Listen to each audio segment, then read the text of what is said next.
You're listening to CSIR Engage, hosted by Kgauhelo Dioka.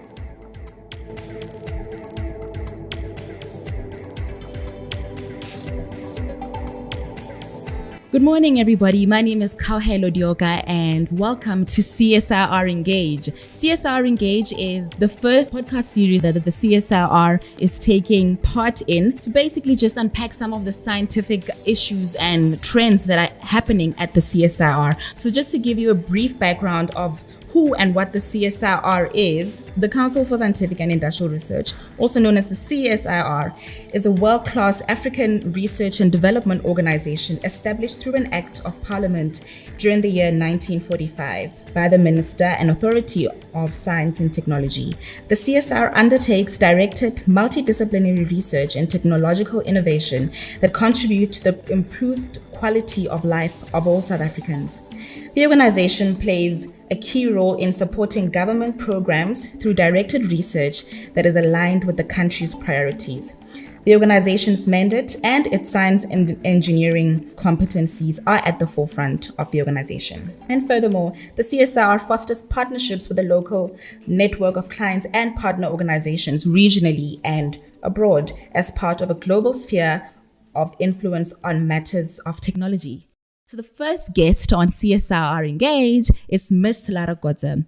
Lara Kotze is a program manager at one of the centers we have here that is called the Biomanufacturing Industry Development Center here at the CSIR. So Lara, for the benefit of our listeners, quickly tell us about who you are and what it is that you do at the CSIR. Okay, so Lara Kotze. I am, like you say, the program manager for the BIDC, and I've been at the CSIR for the last 12 years. I started my journey at our Material Science and Manufacturing division, and about 5 years ago, I started at Biosciences. I like that. So you're not dormant. So you represent the fact that we are indeed a multidisciplinary organization. Yes, definitely. Lovely. So what is it that you studied in university? So I completed my Bachelor's of Engineering at Stellenbosch University in Chemical Engineering. I then went on to do a Master's of Chemical Engineering, but with a focus on bioprocessing. Okay, all right. What is bioprocessing, Lara? So bioprocessing deals with processes that are based on bioorganisms. So those organisms can either themselves be a product, or those organisms can produce products themselves. So they are like the little manufacturing product themselves. So we've got little bugs basically in space somewhere making stuff. Yeah, they can be microorganisms, it can be plants, it can be human or animal cell culture as well. Okay, I see. So let's talk about the BIDC, the Biomanufacturing Industry Development Center that is housed here at the CSIR, right? So the then Minister of Science and Technology, Ms. Naledi Pandor, opened and officially launched the BIDC in 2016, right?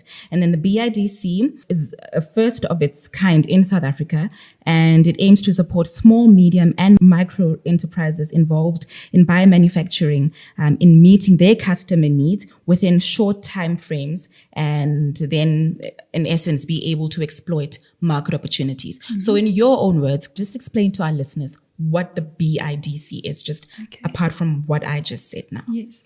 So obviously the CSIR has a lot of skills and people with expertise in our case, product and process development, specifically in the biomanufacturing sector.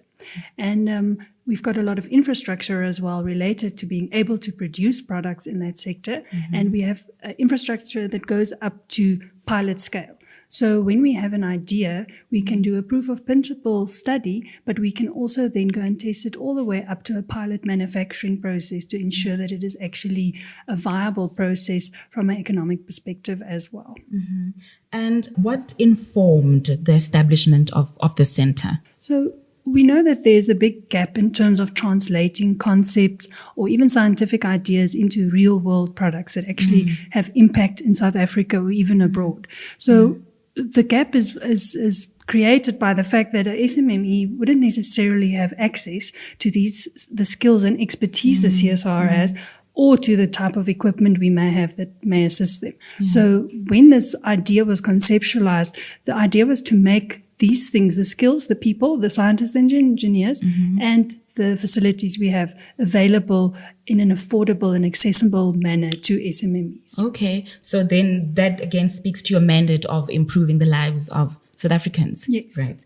Okay. I know that the CSIR is taking a different direction and working to amplify the I, which stands for industrial development, right, in its name. So how would you say then that this center directly speaks to that new direction or new way of doing things? So I think the BIDC has been kind of a front runner in this aspect for the CSIR for the last 5 years already, because as part of our mandate, we are supposed to help SMMEs as well as established industry in the biomanufacturing space to actually improve their competitiveness. And that can be either through improving the products they currently have or developing new products using cutting edge technology that the CSIR maybe owns. So we really are helping them to become more competitive in instances where companies may have been importing products. What we can do is we can localize manufacture of those products in South Africa and turn it from a product that would have a net import, we can turn it into an export product so that we can actually get value from it from an economic sense for our economy as well. Yeah. So talk to us about the kind of industries that are more likely to want their companies or SMMEs to be incubated by this particular center. So we work on quite a broad industry. The definition is quite broad. We can assist companies in the food space to develop novel food and nutraceutical products. We have a specific focus as well on inclusion of your indigenous foods, for instance, some of the forgotten foods that are very nutritious and that people know of in our more remote areas, but our people in towns and cities necessarily don't use that in their day-to-day cooking. So maybe including those in new food formulations.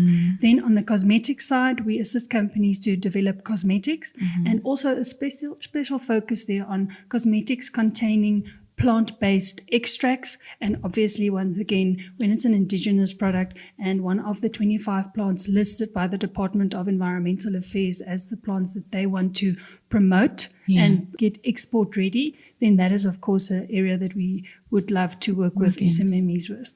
Then there is your more high-tech, biotech type projects. There we would also help. Type of products that you can get there are industrial biologics. You can have flavors and fragrances. There's a big drive towards changing from a chemical manufacturing process for a flavor and a fragrance to a more natural-based way of producing them, which are gathering momentum, especially in Europe as well. Speaking of that, are there any particular trends that you're seeing? What kind of SMMEs are currently using? Which people, so in the food space or the cosmetic space, which of those people are more likely to use the center? Are there any trends that you've seen? So typically it is your smaller, more survivalist type SMMEs that really, really need these types of services. But we have to also have a portfolio of companies that we assist. So from the very small company that are currently in their kitchen or garage making up a product, up until one of our established clients that, for instance, already has a manufacturing facility, but they are bringing out a new product and the current process they're working on needs to be optimized, or it is a new technology from the perspective that it's maybe has a green focus and it's enzymatic based or microorganism based, and it's something that they have to localize here in South Africa that's not been done before. So that's the broad from the smallest SMME to some of our more established clients. Okay. So then what is your role then at the center? I know that you mentioned that you are a program manager, but what does that entail? So it is basically being a jack of all trades. Primarily, it is stakeholder engagement because I have the responsibility of securing funding for this program at the CSIR, obviously with the support of my colleagues, the guys at the R&D office as well. So stakeholder engagement, especially on the monitoring and evaluation side for a program like this, it's important to be able to show that the program has had impact. So a lot of time goes into monitoring, finding performance indicators that for us are relevant, that can be tracked. And then a large part of my time is also spent in engaging with SMMEs, firstly around the recruitment of them to the program, running the whole recruitment process, the adjudication, which is done by our steering committee and our industry advisory panel, and making sure that we select the right enterprises then to support. And then once we have selected enterprises, we have to, on a monthly basis, meet with clients, make sure we're developing the products that they want to have developed.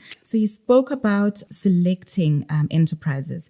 How do you select those enterprises? So what happens? Do I come here and I pitch my idea to you, tell you what it is that I need, and then what happens from there? So it starts with what type of funding we receive, what companies we can assist. Let's say, for instance, our client is the Department of Science and Technology, and they have a specific type of enterprise they want us to support. Maybe they only want us to support cosmetic type companies or companies in the food space. So whichever the stakeholder determines what type of companies, those are the ones we then would put a call out for, which we call an expression of interest. And that is then for them to apply. It's normally open for about 4 weeks, and they would apply. We do have walk-ins into the center as well. We visited quite a lot by our SMMEs, people that phone or email, or we get inquiries through CSIR inquiries. Can you help these people? So what we would do then is to also capture those people's details, and when we do have a call, we would let them know and they can apply for the support we offer. Okay. So you're listening to CSIR Engage. When we come back after the break, we'll continue speaking to Lara Kotze. You're listening to CSIR Engaged. The Council for Scientific and Industrial Research, CSIR, is a leading scientific and technology research organization that researches, develops, localizes, and diffuses technologies to accelerate socioeconomic prosperity in South Africa. The organization's work contributes to industrial development and supports a capable state. The CSIR was established through an Act of Parliament in 1945, and the organization's executive authority is the Minister of Science and Technology.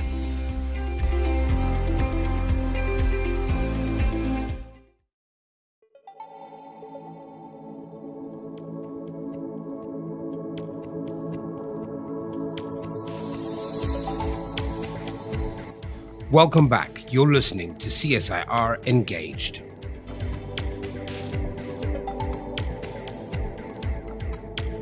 Welcome back to CSIR Engage. Thank you so much for staying with us. So before the break, we were speaking to BIDC's Lara Kotze. She's a program manager there.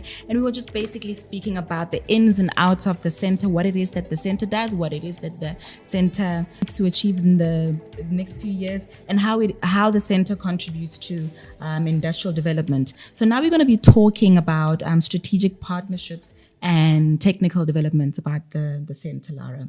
So just to give us a sense, right, how many companies are you currently incubating? So to date, over the last 5 years, we've incubated 31 companies. And for that 31 companies, we've developed roughly 90 products, which we've transferred to them.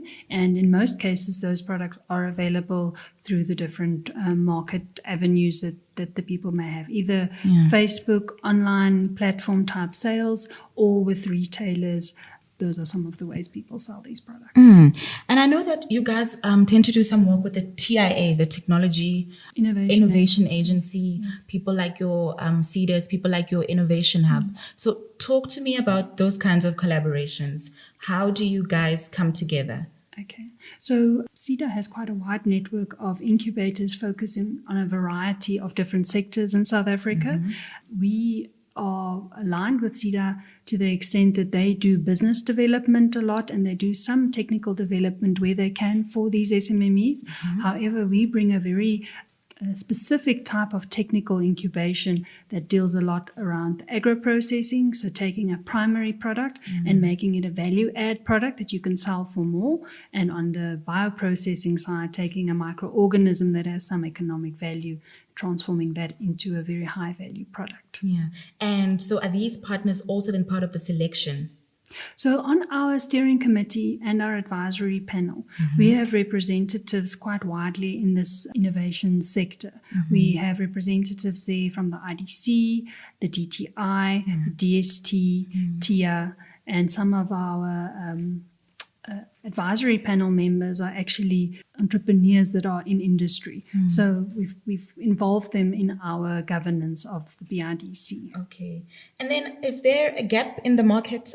Is there a particular aspect that you would say more people need to get into? Like, For example, I mean, a lot of people are now into incubating things like your organic materials for, organic food, for example, indigenous products, agro-processing. What gap have you identified? Which market are people not tapping into that could be very beneficial going into the future? Okay, so I think definitely in the agro processing space, and as you said, the indigenous knowledge-based products, people are not always able to tap into the export market. And although we have quite a big market for these products in South Africa, of course you can think that the market abroad is also quite big for some of these local indigenous type of products. The problem that people have is when you need to comply with the regulations for export and the regulations in the international countries, our products don't necessarily meet the required specifications and standards. So that is an area where we as the BIDC can assist people to make sure that their products meet the required standard, the quality and the safety aspects of those products to make them export ready. Okay. So how can companies apply for incubation at the BIDC? So we currently have a call for incubation out, or what we call an expression of interest. Does this call come out once a year?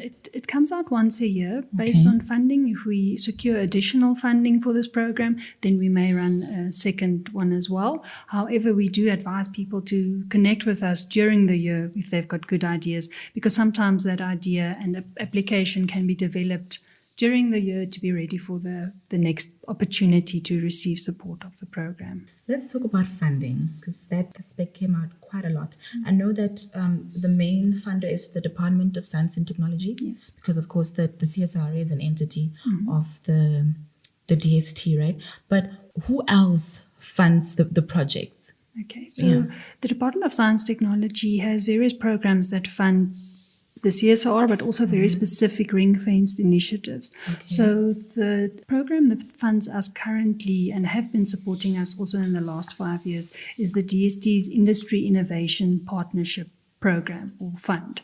And that is where they put funds towards centers like ourselves, the BIDC, also similar centers in the CSIR dealing with some other sectors such as the biorefinery, the photonics prototyping facility, and the nano manufacturing facility as well. So those programs or centers are funded through the Industry Innovation Partnership Program. And that initiative is the DST wanting to improve the local competitiveness of companies, SMMEs, and industry. And they want us to leverage the type of funds they provide us with companies co-investing with us in doing R&D and developing products and processes with them. Then we've also, more recently, we're in the development phase of a program together with the Technology Innovation Agency. The TIA has their own technology platforms and technology stations. Okay. The one which is most closely aligned with us is the Umboguntwini bioprocessing platform down in KZN. And in future, we will also be working a lot closer with them, and it will help us to reach more companies, especially the ones down in KZN and the Eastern Cape, and also work more closely with TIA's platform to get more impact out there from the R&D that is supported. Okay. And you said that since the inception of the center, you said, I think 30 or 31 companies have been incubated. Yes. But of those 31, how many products are actually in the market? Are they all ready for market? Are they all commercialized? So the majority of them, yes, would be in the market. Then there are some entrepreneurs that have gone on to try and secure further funding to set up their own facilities, to buy equipment, and there they lobby some of the other programs that we have in our country through the DTI and CEDA, where they have programs out that fund the setting up of production facilities as well as purchasing of equipment. Yeah.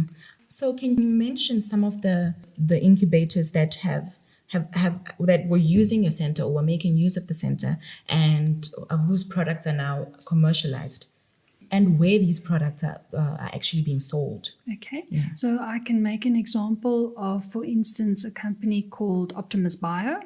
Optimus Bio sells green cleaning products in South Africa. They've got Green Drop certification, which is an international certification.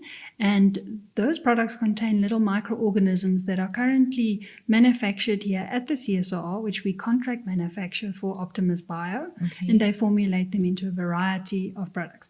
And those products are available through their online store and also their physical store, but then they would also have contracts with larger companies that have, for instance, contracts for cleaning premises, and they would supply them in bulk with some of these products. And there are also products that deal with some more industrial type cleaning problems as well.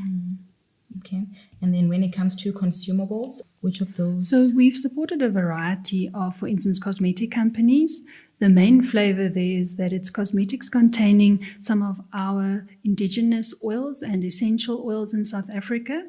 And as we know, a lot of these essential oils and indigenous oils have very beneficial properties in the different formulations for cosmetics, which give them a competitive advantage. So you will find all the way from hair care products for the African hair, all the way to your high-end moisturizers, face washes, toners, and serums. Okay. And are there any cost implications for people wanting to be incubated by the center, or do they just come with an idea? When a company is classified as a small, medium enterprise, the program is at its heart is put in place to support that incubation without any upfront costs to an SMME, because a lot of them won't have the capital to put upfront. So what we do is the current agreement we would have with SMMEs that for the products that we have developed for them, whatever our investment in that is, for every $500,000 we've invested in developing products for a company, they would pay a fee for service based on the sales of those products when it eventually gets commercialized in the market. And those are very competitive rates. It ranges between 0.5% on the sales of the products up to, I think the highest we've gone is 2.5% on the sales of products. And that gets plowed back into the center to maintain equipment and to support companies in future. Okay. So Lara, would you say that then this is the only technological support that SMMEs need and can benefit from? I don't think that the best product will necessarily make a successful company. It is but one ingredient into what makes a successful and sustainable small company and what makes it grow. Because without a good product, you don't have anything to sell. However, the SMMEs need a lot of support, and the entrepreneurs need the business management, the hand-holding, the mentorship, and those are provided in South Africa by a whole host of incubators that focus specifically on certain sectors, helping entrepreneurs in those sectors. And in our biomanufacturing sector, we have our colleagues at the Innovation Hub's Biopark. They support a lot of enterprises in the space that we operate from a business perspective, also from a space perspective. So they provide office and lab space for people to put their companies up. And then we've also recently partnered with a biotech incubator down in Cape Town called One Bio. They also support more high-tech type biotech enterprises to obtain access to funding and other business type support. And that is really important for SMMEs technology, but also a good business model and a good business plan. And then lastly, Lara, how can, if people want more information about the center, how do they get in touch with you? So the best way to get in touch with me is via email. That is the email address of the BIDC, and that is bidc@csir.co.za, or people can also drop me an email at lkotze@csir.co.za. Okay, so that is BIDC@csir.co.za, and then LKOTZE@csir.co.za. And then do you have any numbers for us? Yes, you can contact me on 012-841-4634. All right. But it's always good to follow up with an email so that we don't accidentally miss a call. Definitely. We also have a website. Okay. It's biomanufacturing.csir and there you can have a look at the different companies we've supported, what our offering is, and we also publish our calls, our applications for support there as well. Okay. Thanks for tuning in to CSIR Engage. That was Lara Kotze, the BIDC's program manager, speaking to us about the BIDC, that the center does, and what they hope to achieve. For more on her interview, you can check us out on social media. We're on Twitter at CSR, Facebook, CSR South Africa, Instagram, CSR South Africa, LinkedIn, Council for Scientific and Industrial Research, and lastly, we're on YouTube as CSIR New Media. You're listening to CSIR Engaged.